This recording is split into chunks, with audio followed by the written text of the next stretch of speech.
আমরা এখানের মাঝে বিভিন্ন ছাত্র দল, যুব দল, বিএনপি, স্বেচ্ছাসেবক দল সহ বিভিন্ন অঙ্গ সংগঠনের নেতাকর্মী সকল উপস্থিত হয়েছেন। আমরা দুই বন্ধু মুস্তাক এবং দিলহাদ আমরা আইছি, আমরা বড় ভাই আইন। এই যারা আমরা ছোট বড় যারা আছি এরার লোক আমরা একটা আত্মার সম্পর্ক।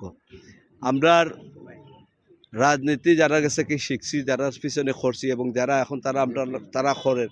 এই যে সিলেট শহরে বিএনপির রাজনীতিরে দরিয়া রাখছেন এবং এই বিএনপির আগামী দিনের দানের শীর্ষে সকলে বিজয় করিয়া আগামী দিনও বিএনপি সংশোধনীয় দেশে সুন্দর করে আবার সাজাইবার প্রত্যাশা রাখিয়া আমরা আপনারা পাশে আছি এবং দলের কাজে সবসময় নিয়োজিত থাকবো। ইনশাল্লাহ আমরা নির্বাচন করিয়া নির্বাচন করে যাইব। খুব খুশি হয়েছি সব আওয়ার লাগি। আলহামদুলিল্লাহ আমরা বাংলাদেশে আইছি দলের কাজ করবো আর যত দূর পারা যায় দানের শীর্ষের বিজয় ইনশাল্লাহ নিশ্চিত করে আমরা আবার ফিরে যাইব।